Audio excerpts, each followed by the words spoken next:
into Pentagon and NASA systems. 40 million credit card and debit numbers stolen. On its surface, the International Space Station heats up to 120 degrees Celsius.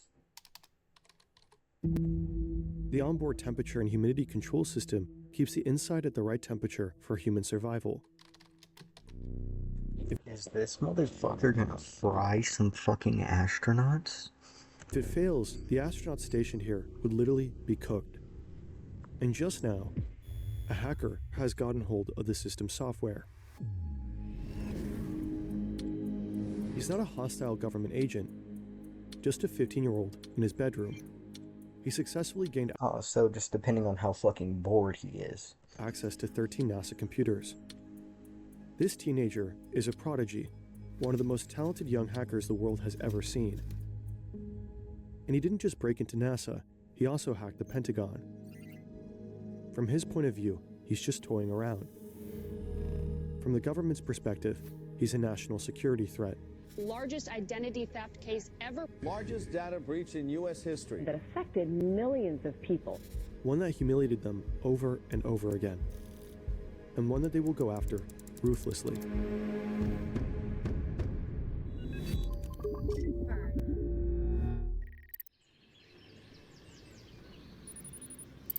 It's the year 1989, a suburban village in South Florida.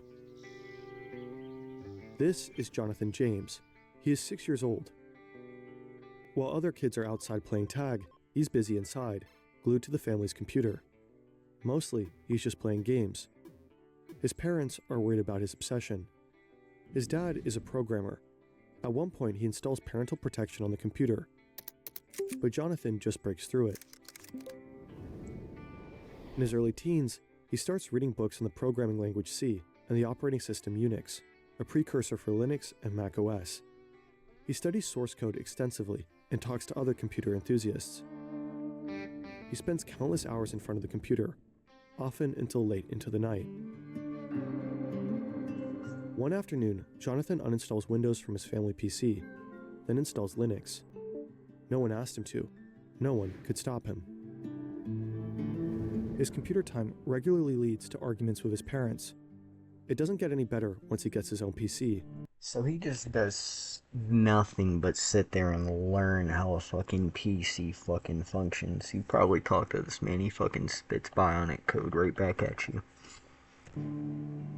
After a while, his parents decide to confiscate it. Jonathan runs away and says he's not coming home until he gets it back. Soon, it won't be his parents who are trying to keep him away from a computer, but the US government. No, man, I'm not coming home to get my freaking PC.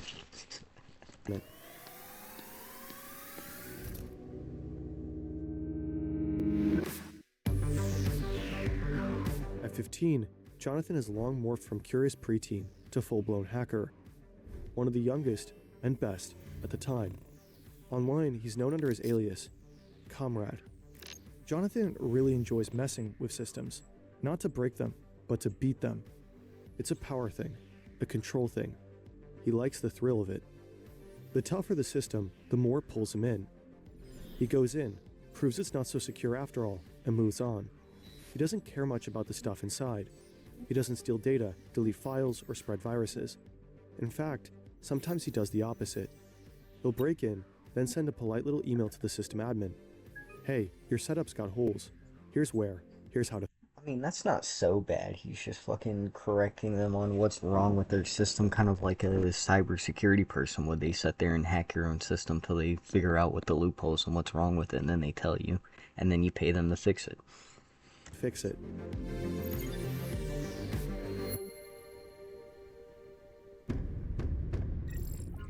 In the summer of 1999, Jonathan is looking for a new challenge, so he decides to hack NASA. More specifically, the agency's Marshall Space Flight Center in Imagine bro just starts flying a fucking rocket from his home PC. Just starts fucking having like a guided missile from like fucking Fortnite. Huntsville, Alabama. He gains access to 13 NASA computers.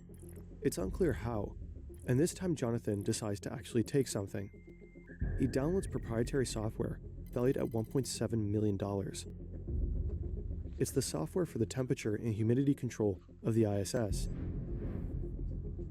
In an interview, Jonathan will later say, "The code itself was crappy, certainly not worth $1.7 million like they claimed.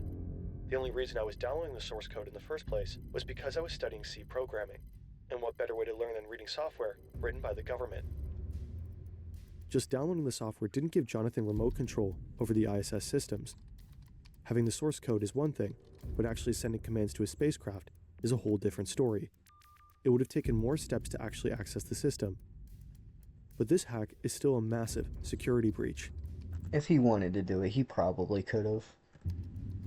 When NASA finds out, they have to shut down their systems for 3 weeks, resulting in damages of around $40,000. 2 months later, Jonathan takes up his next challenge, hacking the Pentagon. More specifically, their Defense Threat Reduction Agency. It analyzes and deals with potential threats to the US from nuclear, chemical, and biological weapons. Jonathan gains access to a server in Dulles, Virginia, and installs a backdoor. Again, it is unknown how he actually pulled this off. Once inside DTR systems, he intercepts more than 3,300 messages to and from DTRA staff. He retrieves 19 usernames and passwords of employees, at least 10 of which have access to military computers. Jonathan thinks his hacks are no big deal. To him, they are, quote, just harmless exploration.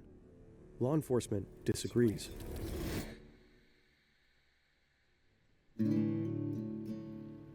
It's an early morning in January 2000.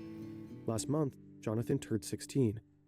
By now, he has not one, but multiple computers of his own.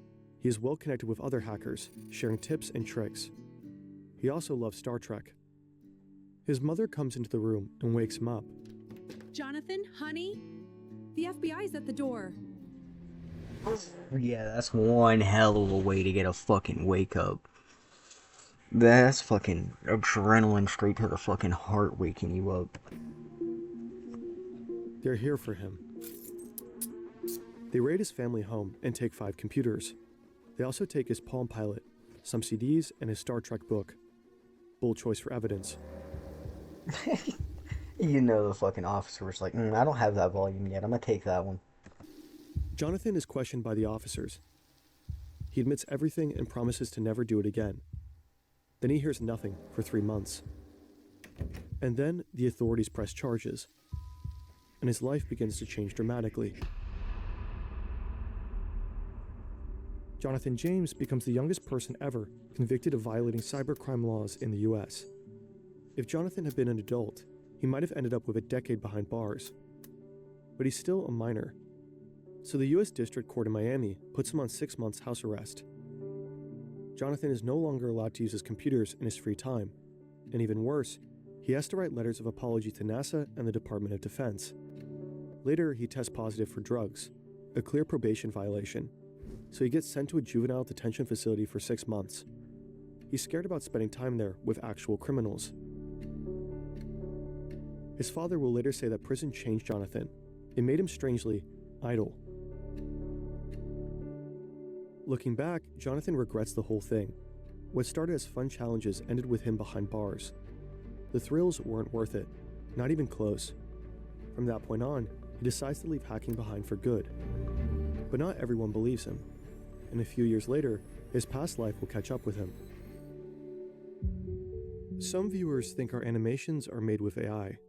Our 3D artists, who spend countless hours building these shots from scratch, aren't angry, just disappointed. AI can be helpful with other tasks though, like research. That's where Merlin in one place, and you in just a second. When your X texts, it helps us with research, summarizing dense assistant in your browser, charge around $20 per month. Click on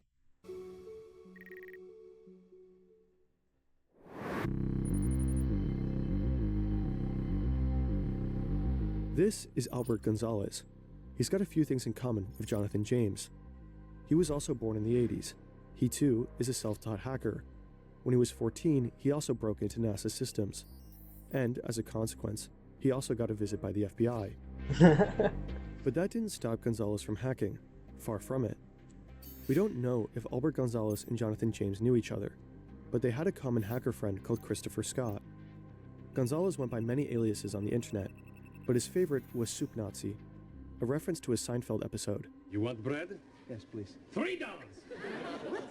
In early 2000s, Gonzalez stumbled across Shadow Crew, a marketplace for trafficking stolen credit and bank card numbers and identity information. And even though the feds are having an eye on him, he gets involved. In 2003, he gets caught trying to pull cash from an ATM using fake credit cards. To avoid jail time, he agrees to work with the Secret Service. Soon, he helps them bust a bunch of Shadow Crew members. You'd expect that his work as an informant for the Secret Service would stop him from any criminal activity. But well, in his view, the salary from the Secret Service is too low. So he gets back to what he does best: hacking. He sets up an elaborate scheme he calls Get Rich or Die Trying. The scheme will turn into one of the world's biggest cases of identity theft. It'll ruin his life. But Jonathan James will end up dead.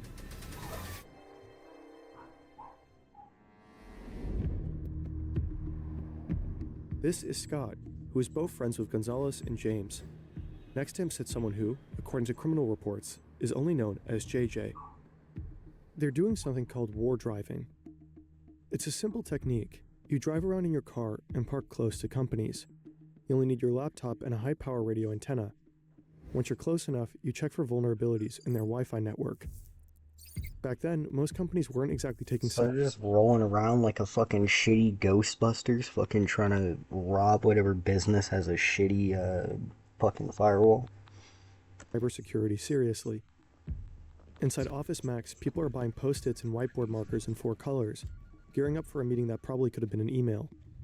Outside, Scott and JJ access the store's Wi-Fi, and through that enter its systems. Once inside, they install a sniffer program, which captures and downloads credit and debit card data from customers. Then they send the data to Gonzalez. He forwards it to another hacker who decrypts the PIN codes. Gonzalez and his crew don't just sell the stolen card info, they encode them onto blank magnetic strip cards and use those to pull tens of thousands of dollars out of ATMs. After the Office Max breach, banks were apparently forced to reissue around 200,000 cards. And this hack wasn't a one-off. Over the span of the next 3 years, Gonzalez and his crew hack into several major US companies, including BJ's Wholesale Club, Boston Market, Barnes & Noble, Forever 21, and others. Their biggest credit card data heist happens at TJX. That's the parent company of TJ Maxx, Marshalls, Home Goods, and others. Oh, you know, they made fucking bank hacking in the TGX, bro. Around 96 million TJX customers are affected by the theft of their credit and debit card info. At the time, these attacks make up the largest case of identity theft in US history. The crew stole the data of around 180 million credit and debit cards. The total damage of all infected companies amounts to roughly $400 million in reimbursements, legal costs, and forensic fees. There's a major break in a credit card scam that affected millions of people. Experts say this man's arrest may lead to the kingpin behind the biggest credit card ID theft in history. The Secret Service investigates, and at one point, they realize that their very own informant is not only involved, but is the mastermind behind the TJX heist.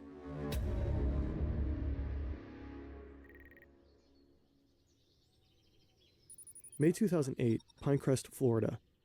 Jonathan James is 24 years old now. He doesn't go to college, he doesn't have a job. His mother died of breast cancer 6 years ago.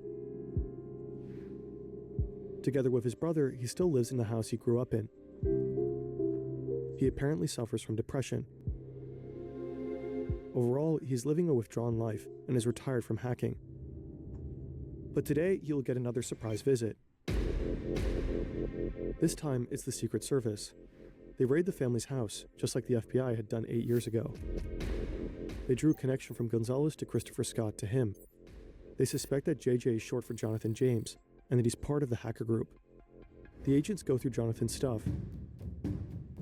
They find a suicide note he had written years ago, and a gun.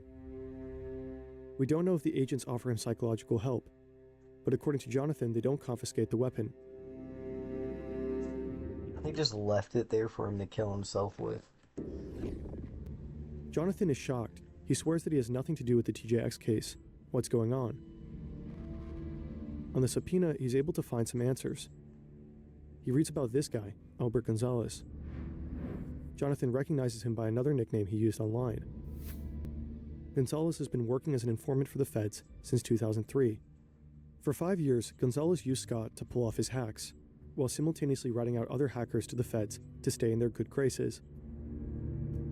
Jonathan is sure that Gonzalez is now trying to pin the hacks on Scott, and he is getting a bad feeling. He thinks he'll be a much more appealing target than Chris. It might not matter to the feds that he's innocent, even though, in his words, Scott and Gonzalez are the most destructive, dangerous hackers the feds ever caught. They'll let them off easy because he's a juicier target. That would please the public more. In Jonathan's mind, the picture is clear. They need a scapegoat. Not Gonzalez, not Scott, not the one who actually caused the damage, but him, Jonathan. In his words, the feds played dirty. He holds these beliefs for a reason.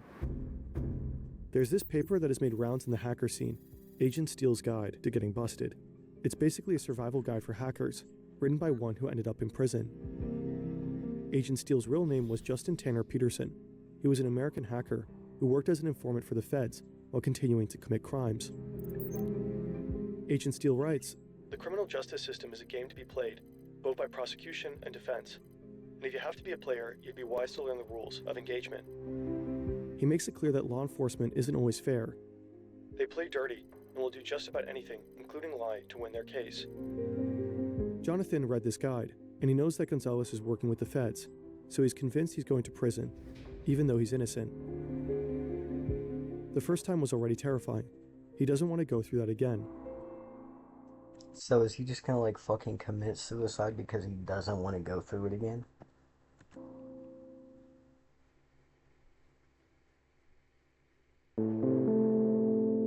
Well, I think that answers the question. On May 18th, 2008, 2 weeks after agents raided his home, Jonathan was found dead in his home after a self-inflicted gunshot wound. He wrote a note.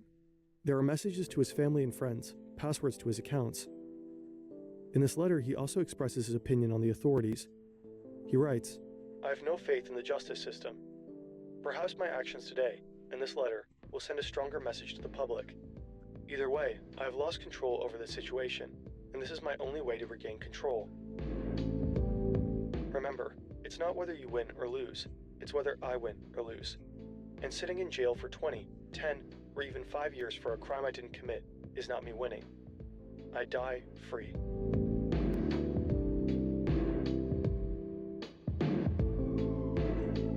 In March 2010, Albert Gonzalez was sentenced to 20 years in federal prison for his role in the series of hacks. In the backyard of his parents, the Secret Service seized a barrel containing $1.2 million in cash. Christopher Scott was sentenced to 7 years in prison for his role in the attacks. It's likely that the pseudonym JJ didn't refer to Jonathan James, but rather to Stephen Watt, another figure convicted in the TJX case, who was known to use the alias Jim Jones online. At the point of his death, Jonathan neither had been arrested, charged, tried, nor sentenced. It seems like knowing that Gonzalez had worked with the Secret Service fueled Jonathan's fear to become a scapegoat and end up in prison. Jonathan James wasn't some criminal mastermind. He was a teenager with a rare talent and a deep curiosity for how systems work. After he hacked into them, he often offered to help fix them. Instead of guiding such talents, helping to channel them into something good, the justice system decided to make an example out of him.